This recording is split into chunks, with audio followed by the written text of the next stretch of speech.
Mix Masala with DJ. I was supposed to do an episode on Hornbill, but let's. Yeah, really, I want to do it because hornbills are like one of my favorite birds. When I was a kid, I've always been big fan of hornbills, and but today I want to actually share with you about Navratri, the festival of Navratri, and why is it so special, and what it means to be celebrating Navratri. Why do we celebrate Navratri? What is the story behind celebrating Navratri? So, what does mix masala mean? Mix masala is like mix spices.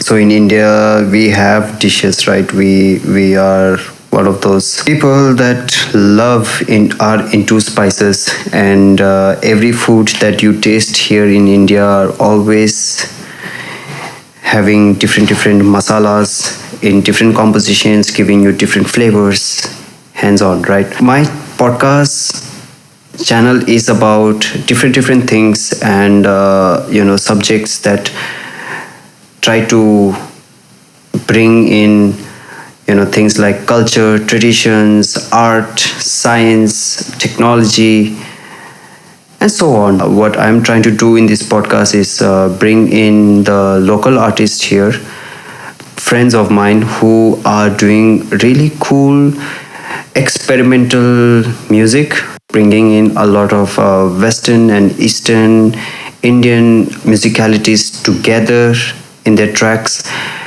Just very experimental pieces, right? So all the bonuses tracks will be experimental music genres, which I hope you guys will also tune in and listen to, and if it's possible to give us some feedbacks, because it will really help us a lot. Artist people get diverted. The mind is just so. Let's get into it. Let's get to know about Navratri. Mix masala with DJ. I remember the first time when I visited Bengal with my roommate, because he's from Bengal, and he suggested that I should just pay a visit during Durga Puja. The colors, the kind of artworks, the monumental sculptures, the installations, the people start working, for Durga Puja like 3-4 months ahead. They make a lot of idols, and all the idols are made from clay. Have the idol in the water, and then the earth particles slowly washes away with the water. It's very beautiful. The entire practice is very beautiful. And when you see the artisans work day and night, dedicated to, wow, it's just so inspiring. I don't think I have the right words to express. It's just the experience is so magical. It's very interesting to see that how the artists have started utilizing materials for these installations. So when I visited Bengal, so there was like these mandaps. Mandapas are like different venues where different theme is given. The main subject is focused on Maa Durga, but then the execution is very different from every installation that I had visited there. And you should see the crowd, man. You should see the crowd. And I believe in Bengal on the 8th or 9th day, all the females, they wear red saris. I think it's on the 8th, 9th day. Google is there. 8th. So in Bengal, females, they wear red and white saris during Durga Puja. It is because red and white saris are considered very auspicious. In a lal par sari, white stands for purity, while red symbolizes fertility. There are a variety of red and white saris like Tusar, Jamdani, Tant, Karat, and Karat, Korial, Muslin, Korial, Banarasi, and so on. Very beautiful saris. Huge group of females all wearing this shade of red saris and just, yeah, celebrating the festival. It's so mesmerizing actually. It can, I mean, either way, even if you're celebrating it in form of Garba or Dandiya, or you celebrate it in Bengal, is anywhere in India, any sort of festival is just mesmerizing, can really get you in a trance. Garba, also spelled Garaba, singular, Garbo. Types of Indian dance commonly performed at festivals and on other special occasions in the state of Gujarat, India. It is a joyful style of dance based on a circular pattern and characterized by a sweeping action from side to side. Garba performance often includes singing and accompanied by musical instruments, traditionally provided by dhol, double-headed drum, and similar but smaller dholak, hand clapping, and assorted metallic idiophones such as cymbals. Historically, the shehnai, a double reed instrument, guided the singer, but by the early 21st century, that instrument has largely been replaced by a synthesizer or harmonium. Garba dances celebrate fertility, honor womanhood, and pay respect to Mother Goddess. In Gujarat, the dances customarily mark a girl's first menstrual cycle and later her imminent marriage.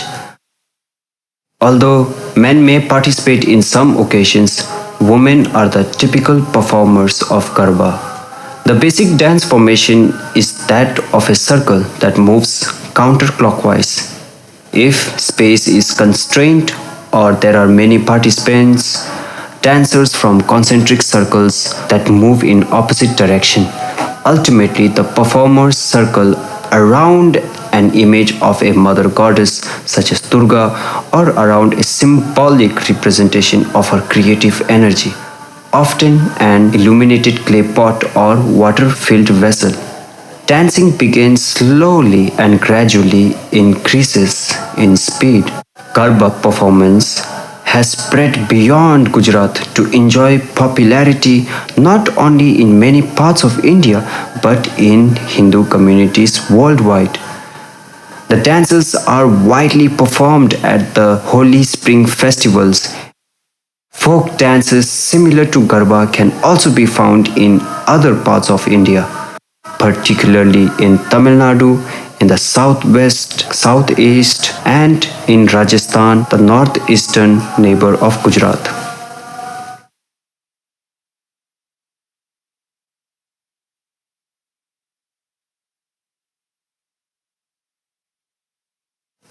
Sharat Navratri. In Hinduism, a major festival held in the honor of the divine feminine.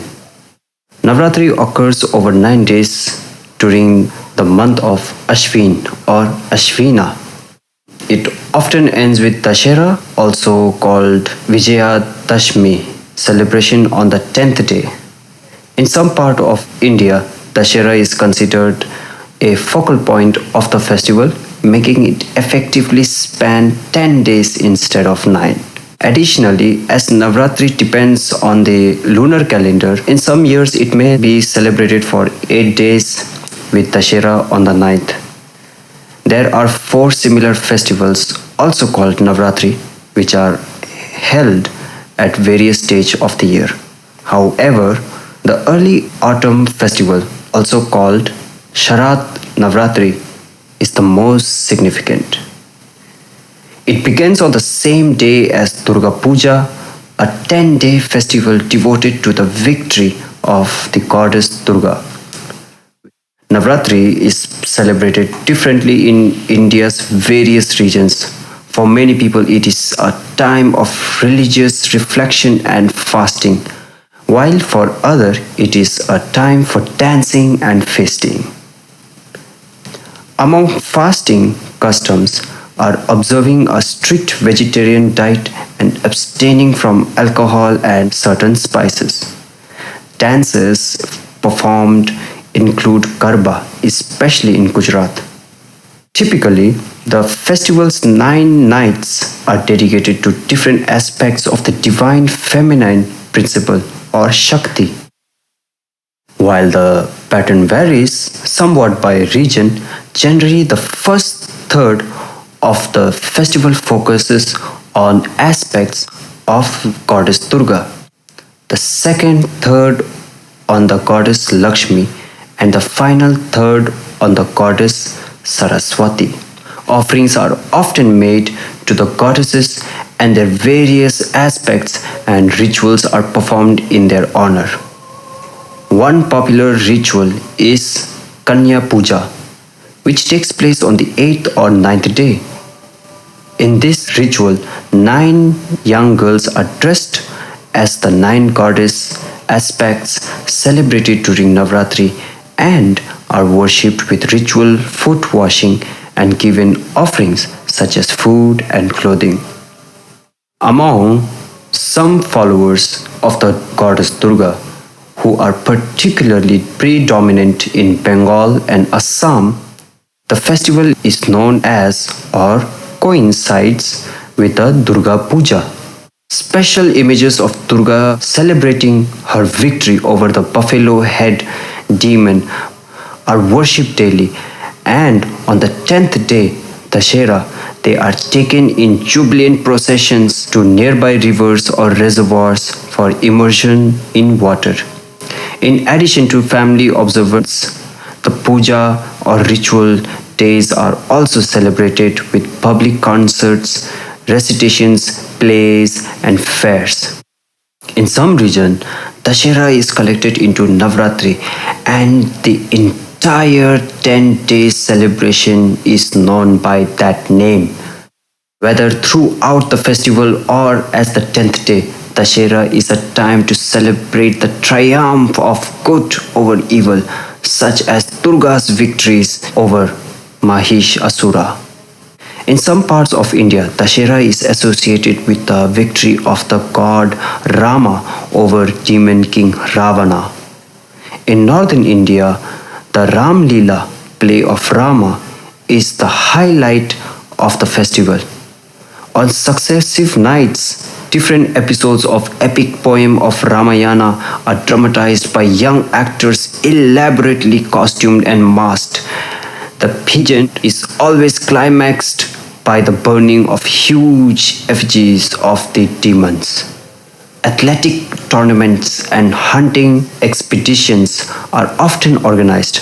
Some celebrate by erecting bonfires and burning effigies of Ravana, which are sometimes topped with fireworks.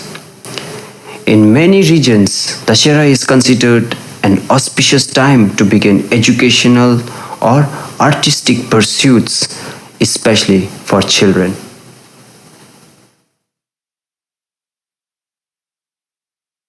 Nav means 9, Ratri is night. So it's a 9-day festival dedicated to goddess Durga and her 9 avatars. Each day, Navratri also has a dedicated color and significance attached to it. And what color you should wear on the 9 different days of Navratri is celebrated from October 17th to October 15th in 2021. Navratri marks the advent of goddess Durga on earth. Devotees worship and offer prayers along with special food to the nine avatar of Goddess Durga. Among several rituals, each day of Navratri festival has a dedicated color and significance attached to it. It is believed that wearing these colors on the specific days of Navratri will please Goddess Durga, which is considered auspicious. Nine forms of Goddess Durga. Since nine forms of Maa Durga are worshipped within the span of 9 days, the avatars are collectively known as Nav Durga. The first day is for Mata Sail Putri, the second for Brahmacharini, then Chandraganta, Kushmanda, following with Skanda Mata, Katyayani, Kalaratri, Mahagauri, and Siddhartri on the ninth day. Each form of Maa Durga is associated. Each form of Maa Durga is associated with a specific color and has a special meaning.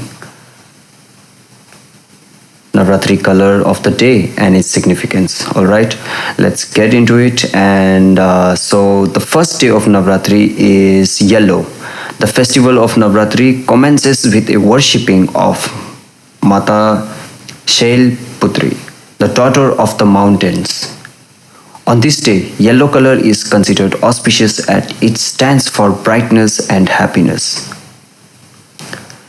which may bring cheer into our lives. Devotees also offer jasmine flower to Mata Shailputri as she symbolizes mother of nature, and it is believed that her favorite flower is jasmine. I love jasmine flowers and the scent of jasmine flowers. Navratri Day 2, green. The second day is dedicated to Mata Brahmacharini, and green is the color of the day. Green color signifies new beginnings and growth and is also associated with renewal, nature, and energy. Wearing this color on the second day of Navratri brings growth, harmony, and fresh energy into the lives of devotees. Navratri Day 3, Grey. Devotees worship Mata Chandraganta on the third day of Navratri. The day is associated with grey color as it symbolizes zeal and determination to destroy evil. Navratri Day 4, Orange. Also considered as a smiling goddess, the fourth day is dedicated to Mata Kush Manda. Orange is cheerful color associated with the day, which signifies brightness, knowledge, and tranquility. Navratri Day 5, White. Mata Skandamata, the fifth form of Goddess Durga, is worshipped on the fifth day of Navratri.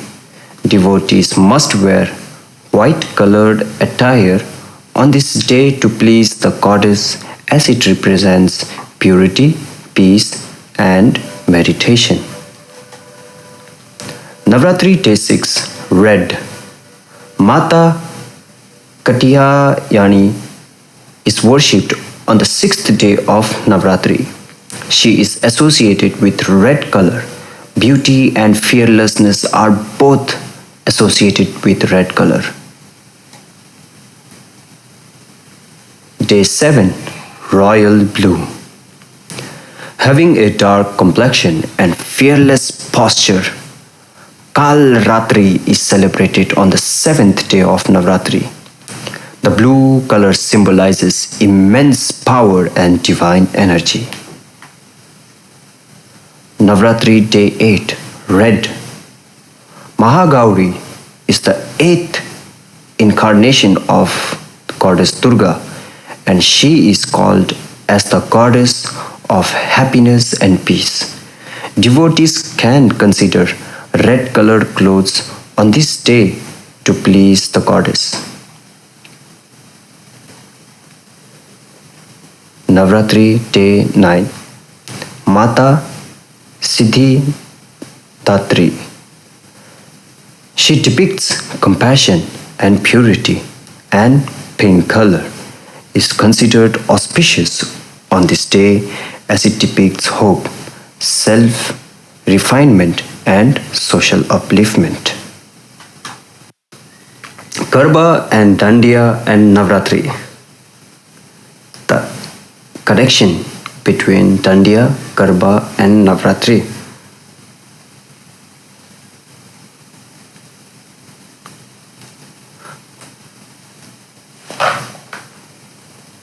So, for those who are still inept to the art of grooving to the beats of Garba and Dandiya, the mere colors and gorgeous costume can entice us into trying again because it is that time of year when you get a chance to reconnect with our families, friends, acquaintances, and most importantly, our playful side.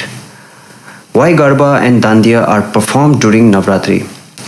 If you look at the history of these two dance forms, Garba and Dandiya, both originated in Gujarat.